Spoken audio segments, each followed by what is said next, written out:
Firsts, they hold a special place in our life story, don't they? There's your first kiss, the first drink, the first child, the first car, the first trip abroad, the first heartbreak, the first love. We put a lot of weight on firsts, but is it justified? Was the first time actually the best time? But what I want to explore today is a different kind of first. A first that defined a generation. The 1975 930 Turbo, the Genesis.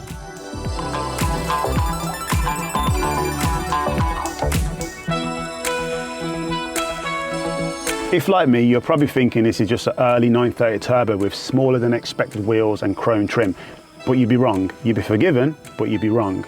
You see, there's more to this turbo than meets the eye, and it has a lot to do with its year of manufacture, 1975. Porsche began experimenting with turbocharging technology on their race cars during the late 1960s, and in 1972 began development of a turbocharged version of the 911. You see, Porsche needed to produce a turbocharged production car in order to comply with homologation regulations for the 1976 Group 4 racing season, and originally intended to market it to customers as a street legal race model, like the 1973 Carrera 2.7 RS. However, someone clever in the marketing team must have seen the potential for a more luxurious, high-end sports vehicle, because while the original purpose of the 911 Turbo may have been to gain homologation, it quickly became popular among car enthusiasts as the ultimate do-it-all sports car.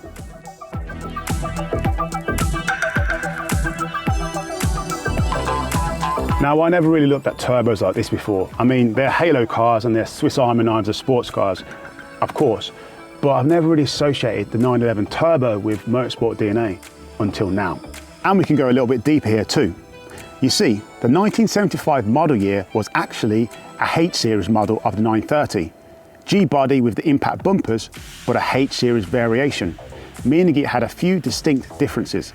Namely, a 3-litre engine shared with the Carrera 3, no air conditioning and limited sound deadening, allowing this car to weigh in at a very motorsport-like 1140 kg. And to put that in perspective, the later 3.3-litre 930 Turbo weighed in at 1300 kg.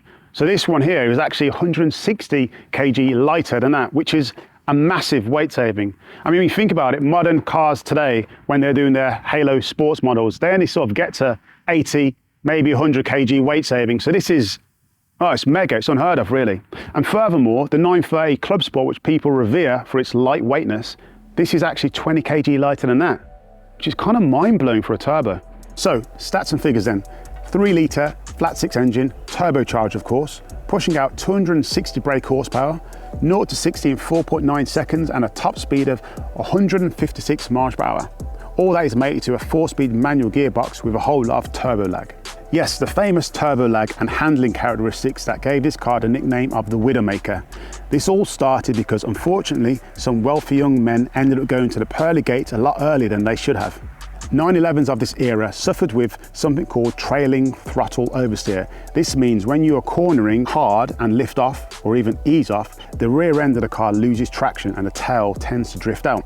This characteristic was exaggerated in the Turbo, perhaps due to the power boost putting more stress on the suspension. But speaking to the owner of this car, Doug, he learned to drive his 930 Turbo by reading Bob Bondurant on high performance driving.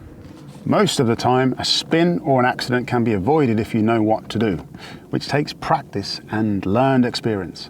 One of the most important rules to remember in an emergency situation, always look where you want to go, not where you are. I think I might hold on to this.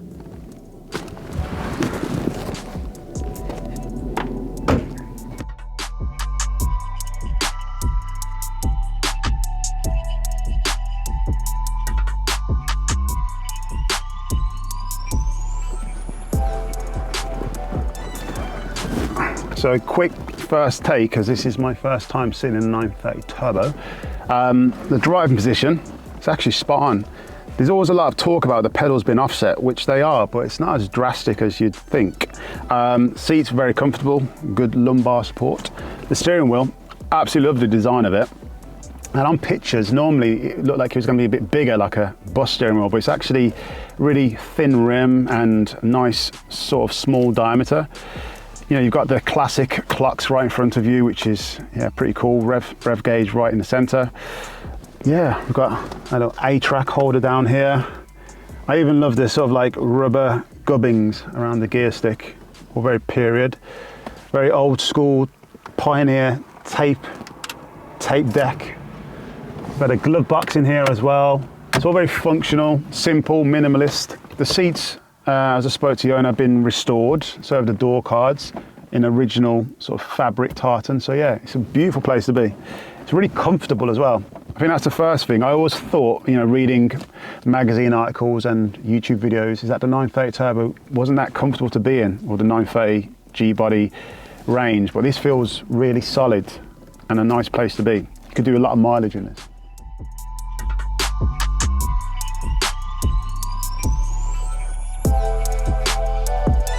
Porsche made 284 of the 1975 930 Turbo models. 22 of those around about came to the UK in right-hand drive. And of that 22, only 4, to our knowledge, was spec'd with chrome brightwork. What that means is all of the brightwork that's on Porsche 930 Turbos normally is black anodized. But here, door surrounds, door, handle, and your single Durant mirror is all in chrome, which makes this car super rare, super cool.